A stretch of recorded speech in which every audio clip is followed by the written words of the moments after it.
Alright. Looking for Back supplies? here. Let's sell the stuff off that we're not using. Let's see what you've got. You bet, Commander. We got a pretty good chunk of credits going. So, oh shoot, I didn't check the grenades buyback. That's what I didn't check yet. Where's that grenade? There it is. So we'll keep those grenade up. Oh, I didn't do armor upgrades either. I'm such a derp.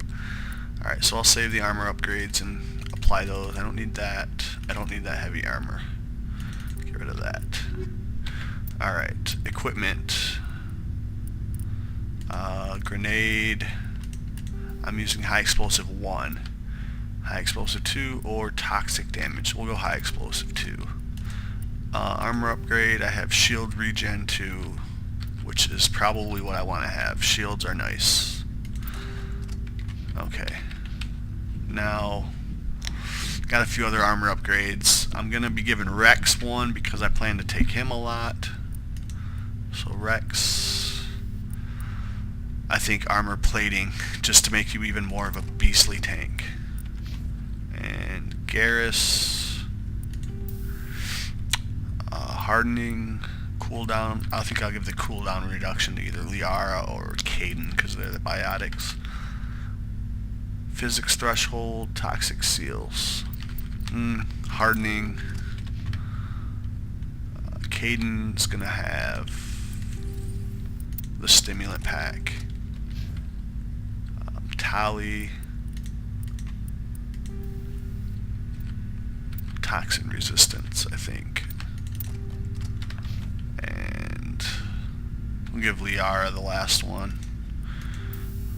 Sorry, Ash, you're the odd one out. I'll get you something, though. Alright. Let's go talk to Liara. I think she's the only crew member we haven't spoken with yet. There it is.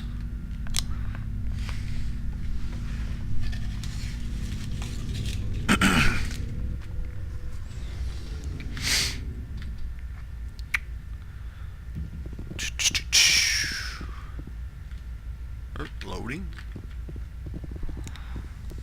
And Liara can be found back here in the med bay. Let's get to know our newest crew member.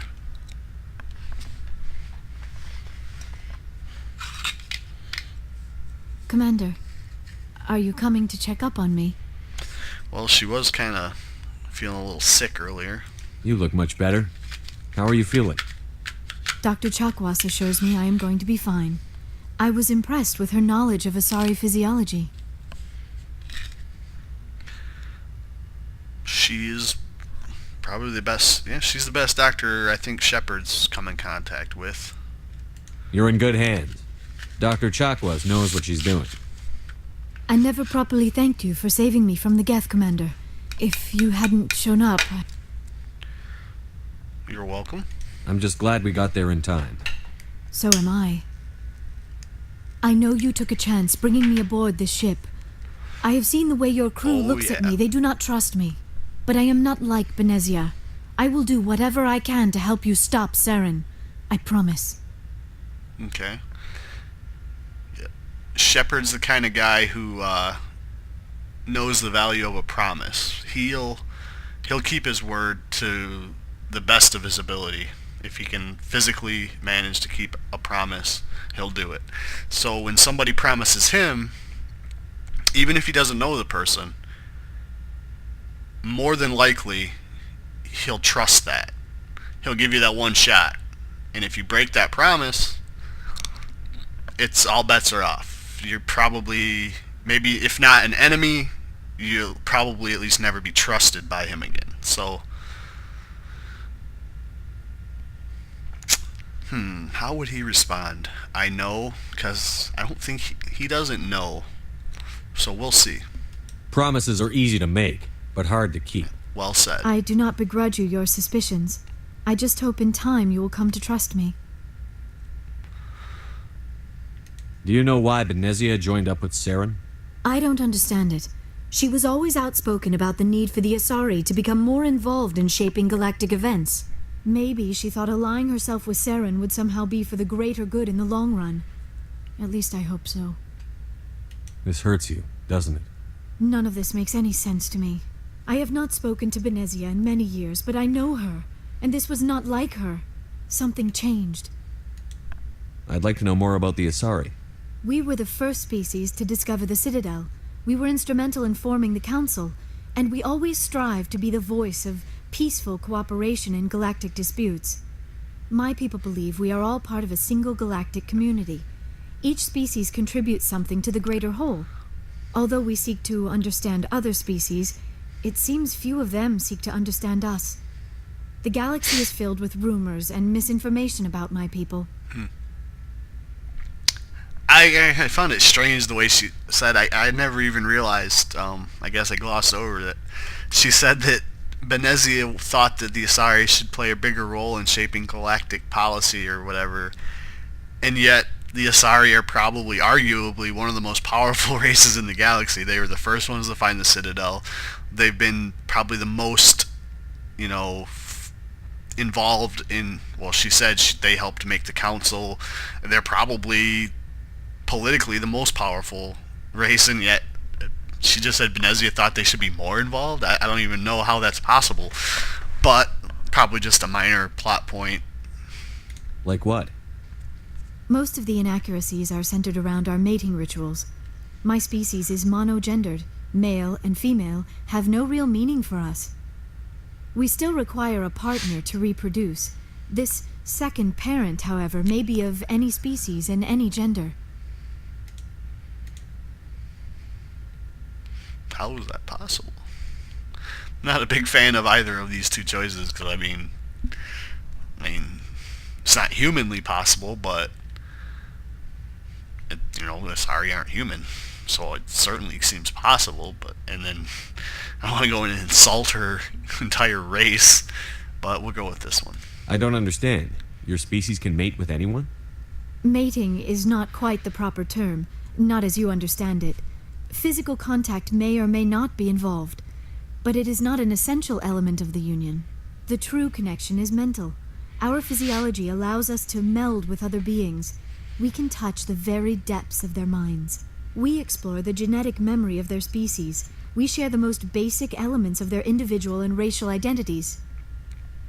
We then pass these traits on to our daughters. It is how we learn to grow as a species and how we develop a greater understanding of other races. What happens to your partner after the union? Every relationship is different. Some unions are a single encounter with both parents parting ways afterwards. Others can be more long-term. Sometimes an Asari and her partner will stay together for many decades. You Asari live for 1,000 years. What happens when your partner dies? Few sapient species live as long as my kind. We have learned to take a philosophical approach to our unions. We do not focus on the inevitable loss of our partners. Instead, we enjoy the time we spend with them. And even after they're gone, a part of them lives on in us. The union is a connection that transcends both time and space. Seems like a, necessarily practical way to look at it, I guess. Do you know who Matriarch Benezia chose as her partner? She rarely spoke of her partner. Though I know my father, if you want to use that term, was another Asari. Even the first time I played, I saw that you can do that. I saw it response and I was sitting there thinking to myself, well, of course they can, because before Asari learned to travel through space and met other aliens, I guess unless they could have bred with, their equivalent of, domesticated animals, like our dogs or horses or something, unless they could mate with those kinds of creatures, they would have had to have mated with their own kind. So that, I don't know why you would ever, and she tells you as much if you ask that. She explains to you, well, yeah, we had to before we met aliens, so, yeah. Benezia never told you her partner's name? Union with our own kind is no longer common, not for the purposes of reproduction. Most Asari believe it weakens our species. Asari daughters inherit racial traits from the father species. If both parents are Asari, then nothing has been gained, or so conventional wisdom would hold. I am what is sometimes called a pureblood. Though no Asari would ever be cruel enough to say the word to my face, it is a great insult among my people. It is possible Benezia's partner was embarrassed by their union. She may have been too ashamed to publicly acknowledge me as her offspring. Then why'd she do it? Why agree to the union if she didn't want any children? I cannot answer that. This is all speculation on my part. It is possible she wanted to be part of my life, but something happened to her before she had the chance. Benezia never spoke of her partner. Whatever happened, it caused her too much pain to dwell on it. She raised me by herself, though that is not uncommon. Many Asari raise their children alone, particularly if the father species is short-lived. Often the partner will pass on long before the child reaches maturity. All right. I should go. Goodbye, Commander. So at first look, Liara seems genuine in her assertion that she's not associated with Saren or Benezia. She didn't seem suspicious when we talked to her. So maybe she can be trusted. We'll have to look. We'll have to wait and see. And I don't believe anyone else. I'll go check with Joker, but it's been a while, but I'm pretty sure, at least in the first Mass Effect here, the only crew that really has an evolving story that, you know, you can explore after each mission, you know, I think it's just your crew members, your teammates. Commander, something you need? Yeah. See, Joker doesn't have I have to go. anything new. All right, see you.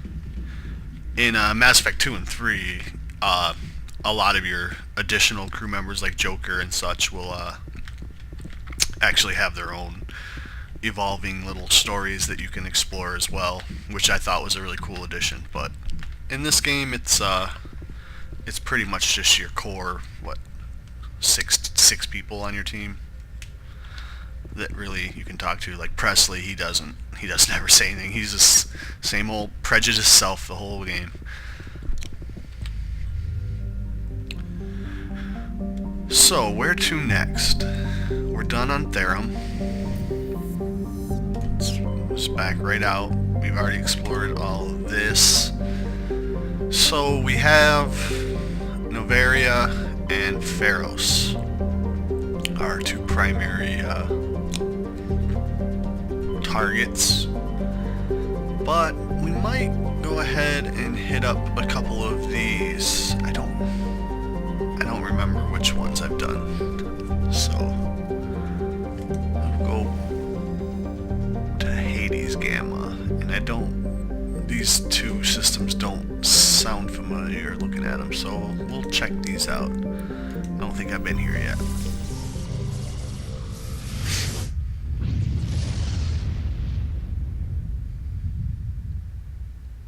Message coming in. Patching it through. Commander, we've got a situation that requires your expertise. A group of fanatical biotics have kidnapped the chairman of the Parliament Subcommittee on Transhuman Studies. Their freighter sustained damage and is dead in space. Get in there and take them down.